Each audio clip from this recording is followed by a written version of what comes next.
সম্প্রতি অতিবৃষ্টি এবং প্রাকৃতিক দুর্যোগের কারণে এবছর পদ্মের উৎপাদন যথেষ্ট কম। পূর্ব মেদিনীপুর, হাওড়া, বাঁকুড়া, বীরভূম জেলার বিভিন্ন জায়গায় ব্যাপক পরিমাণে পদ্মের চাষ হয়।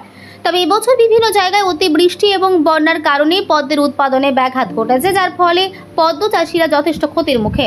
তবে পূর্ব মেদিনীপুরে কোলাঘাট, পাঁশকুড়া এলাকায় মেদিনীপুরের ক্যানেলে ব্যাপক পরিমাণে পদ্মের চাষ হয়। তবে এবছর এই এলাকায় পদ্ম চাষিরা ক্ষতির মুখে পড়েছে। এবছর পদ্মের উৎপাদন যথেষ্ট কম, এমনটাই দাবি কোলাঘাট এলাকার অসংখ্য পদ্ম চাষিদের।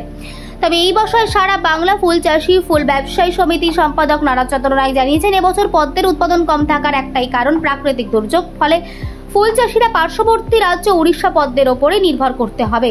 অন্যান্য বছর পুজোর 15 দিন আগে পদ্ম চাষী ব্যবসায়ীরা বিভিন্ন হিমঘরে জমাতে শুরু করে দেয় পদ্ম উৎপাদন, আর এবারই যথেষ্ট ক্ষতির মুখে পদ্ম। আমি পদ্ম ফুল চাষ করি। পদ্ম ফুল আজকে আপনার মহালয়ার দিন, এর থেকে 15 দিন আগে এই বাগানে প্রচুর পরিমাণে ফুল ছিল, কিন্তু নিম্নচাপের অতিরিক্ত বৃষ্টির ফলে বাগানে কিন্তু পদ্ম নেই, গাছে ভরে আছে, ফুল কিন্তু নাই। তো কিছুদিন আগে এই বাগানের ফুল সব স্টোরেজ করা আছে, ওগুলো তখন 5-6 টাকা পিস দাম ছিল। পুজোর সময় আশা করে যে 15-20 টাকা পিস দাম হবে। এবং বর্তমানে এই মুহূর্তে ব্যাঙ্গালোর এবং উড়িষ্যার মালের জোগান না হলে পুজোয় ফুলের খুব সংকট দেখা দিতে পারে। মূলত অষ্টমীর দিন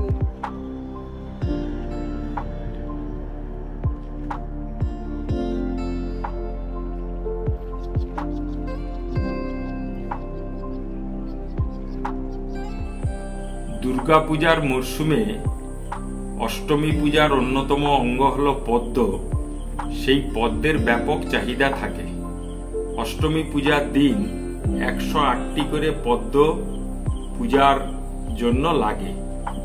কিন্তু যে সময় সাধারণত দুর্গাপুজোর এই অষ্টমী পূজা হয়, সেই সময় পদ্মের ফলন অনেকাংশে কমে যায়। সাম্প্রতিক নিম্নচাপজনিত প্রবল বর্ষণ এবং বন্যার কারণে রাজ্যের ফুলচাষ সংশ্লিষ্ট বেশ কয়েকটি জেলা ব্যাপক ক্ষতির সম্মুখীন হয়েছে। স্বাভাবিকভাবে পদ্মের বাগানও ব্যাপকভাবে নষ্ট হয়েছে।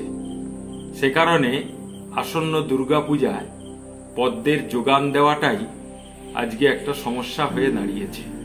সাধারণত ওই সময় শিশির